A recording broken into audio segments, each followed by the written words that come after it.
মা থাকেন প্রবাসে আর ঘরে একা সন্তান সিয়াম। বাবা আজিজুল ইসলাম মাঝে মাঝে জুয়া খেলতেন। ঈদকে সামনে রেখে তার প্রয়োজন ছিল বিপুল পরিমাণ টাকা। যখন কোনোভাবেই টাকা ব্যবস্থা হচ্ছিল না, তখন এমন এক কাজ করলেন বাবা, যা শুনলে চোখ কপালে উঠবে যে কারোর। টাকার জন্য নিজের ছেলেকেই করলেন অপহরণ এবং নিয়ে গেলেন নির্জন এক জায়গায়। ছেলের গলায় ধারালো হাসুয়া ধরে সেই ছবি পাঠানো হয় প্রবাসী মায়ের কাছে এবং দাবি করা হয় 50,000 টাকা।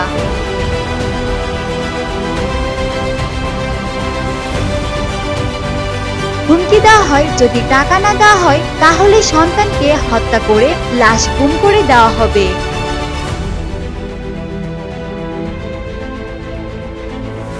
শুনতে অবাক লাগলেও সত্যি। চাঞ্চল্যকর এই ঘটনা চুয়াডাঙ্গা জেলা জীবননগর থানা দিনতলাক এলাকার।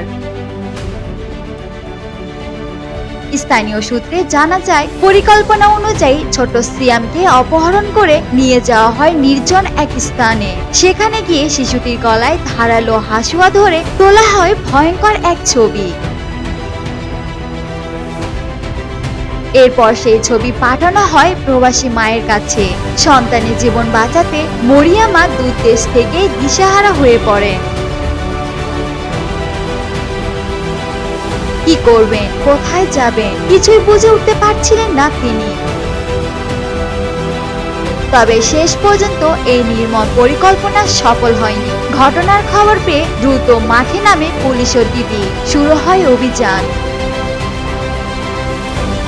এক পর্যায়ে সফল অভিযানে শিশুটিকে সুস্থ অবস্থায় উদ্ধার করা হয়। একই সাথে গ্রেপ্তার করা হয় বাবা আজিজুল ইসলাম এবং তার সহযোগী আক্তারকে। ঘটনায় পুলিশ বলছে, ভিকটিম শিশুর পিতা ও তার সহযোগীর বিরুদ্ধে মামলা রুজু করা হয়েছে এবং তাদের আইনের আওতায় আনা হয়েছে। যথাযথ আইনি প্রক্রিয়া শেষ করে সকল ধরনের পদক্ষেপ নেওয়ার কথা জানায় পুলিশ। অনেকের ভাষ্য মতে এই ঘটনা শুধু একটি অপরাধ নয়, বরং এটি আমাদের সমাজে এক ভয়ঙ্কর বাস্তবতা প্রতিচ্ছবি। জুয়া, লোভ আর অর্থের নেশায় একজন বাবাকে কোথায় নিয়ে যেতে পারে তারই জলজ্যান্ত উদাহরণ এটি।